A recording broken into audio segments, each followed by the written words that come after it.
चुनाव, 2 चुनाव, 3 चुनाव, ये झूठ बोल करके जिस तरह के आज भी हम सुबह के आंकड़े देख रहे थे, ईवीएम में कुछ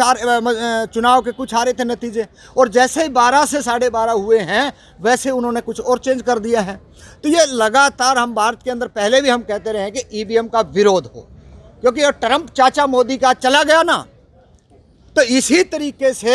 जो ट्रंप जब गया है, आज देख रहे हैं लगातार सोशल मीडिया पे किस तरीके से उसके थप्पड़ मारे जा रहे हैं, किस तरीके से उसको फेंका जा रहा है। तो वो दिन दूर नहीं है, ये आरएसएस के लोगों को और बीजेपी के लोगों को, इस नरेंद्र मोदी को इसी तरीके से इस भारत के अंदर से फेंका जाएगा। चुनाव से पहले जिस तरीके से रैलियां हुई हैं बीजेपी और आरएसएस के लोगों पे, और जो धर्म के जो ठेकेदार हैं उनको तमाचा लगा है। तो ये सरकार का तो पूछिए मत। नतीजों की जहां तक बात है, ये जरूर शाम तक हेरा फेरी करेंगे, लेकिन इसमें लास्ट में जाके ना वो 31 साल का जवान ही इनको चित करेगा।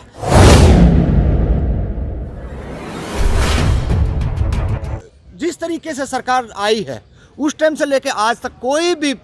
एक भी काम ये ऐसा नहीं बता सकते बीजेपी के आरएसएस के जो संघी जो लोग हैं, जो भाई सरकार ने 6-7 सालों में ये काम किया है। ये बिल्कुल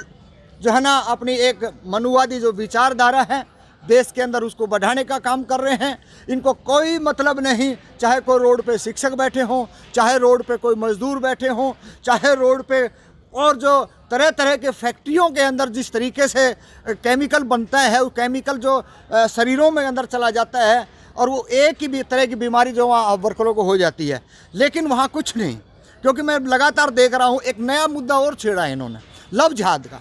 लव जिहाद की जहाँ तक बात आई, आपने देखा, हमने खुद भी देखा है, फरीदाबाद के अंदर ही हम बात करें तो पूरे का पूरा जो है आसपास के जो दबंगई जो लोग थे, पुलिस प्रशासन को हम धन्यवाद देंगे, क्योंकि अच्छा काम अगर पुलिस करेगी तो हम पुलिस के साथ हैं, क्योंकि पुलिस ने समय रहते उसको 6 घंटे के अंदर गिरफ्तार करके जेल के अंदर डाल दिया। लेकिन जो मानसिकता गुलामी के जो लोग थे उन्होंने क्या किया कि पूरा एक लव जिहाद का मामला तैयार कर दिया। क्योंकि ये लव जिहाद का मामला 3 महीने पहले बिहार के चुनाव में जैसे प्रचार की बातें आई थी और योगी ने बोला था कि लव जिहाद का मामला, उसी तरीके से वही मामला हरियाणा में बोल दिया गया मुख्यमंत्री ने। तो ये पूरे का पूरा जो सिस्टम है, ये सरकार जहाँ जहाँ बीजेपी की है वो फेल है। इन्होंने कोई रोजगार से कोई लेना देना नहीं है। इतने लाखों लोग पैदल गए हैं, जिसकी मरने वालों की संख्या इतनी हो चुकी है, लेकिन इनके पास उनका आंकड़ा भी नहीं है। तो आप समझ सकते हैं, और इस देश की जनता चाहे देर से समझे, ये इस विचारधारा को,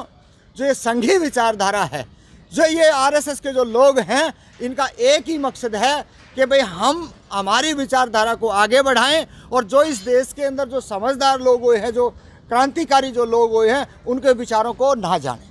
कोई भी आदमी, आज मैं बहुत सारे लोगों से एक सवाल भी कर लेता हूँ, पूछता हूँ कि भाई भारत की पहली पढ़ी लिखी टीचर महिला का नाम बताएं। 99% लोग नहीं बता पाते हैं। क्योंकि वो क्या है, क्योंकि हमारे को एक ऐसे काल्पनिक भगवानों में डाल दिया गया कि हम अपनी जो जेन्युइन जो चीज़ें हैं उसको ना जान पाएँ। तो ये तरह तरह के इस तरीके के मुद्दे लेके आते हैं देश के अंदर कि हमारे को समझने में समय लगता है, और जब समय लग जाता है तो पता चलता है कि 1 चुनाव, 2 चुनाव, 3 चुनाव, ये झूठ बोल करके जिस तरह के आज भी हम सुबह के आंकड़े देख रहे थे, ईवीएम में कुछ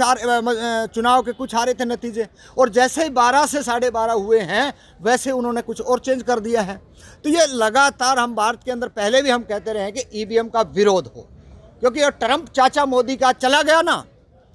तो इसी तरीके से जो ट्रंप जब गया है, आज देख रहे हैं लगातार सोशल मीडिया पे किस तरीके से उसके थप्पड़ मारे जा रहे हैं, किस तरीके से उसको फेंका जा रहा है। तो वो दिन दूर नहीं है, ये आरएसएस के लोगों को और बीजेपी के लोगों को, इस नरेंद्र मोदी को इसी तरीके से इस भारत के अंदर से फेंका जाएगा। और जो मूल निवासी इस देश के हैं, जो इस किसान और मजदूर इस देश के हैं, जो काम करने वाले शिक्षक हैं, जो काम करने वाले ट्रेड यूनियनों के वर्कर हैं, वो इस देश को संभाल पाएंगे। क्योंकि आने वाला जो टाइम है, ठीक है, वो कहते हैं ना बुरा टाइम कुछ टाइम के लिए आता है, तो ये हमारे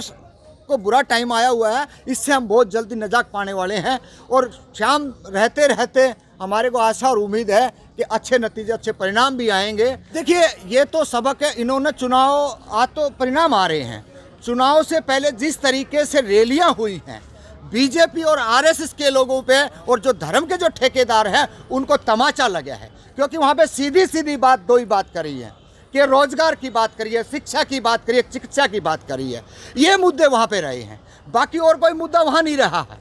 तो ये इनको समझना पड़ेगा कि अब आपकी जो तानाशाही थी, जो आपने जो हमारे को राम मंदिर पे बेवकूफ़ बनाया, गाय गोबर पे बेवकूफ़ बनाया, हमारे को जो है ना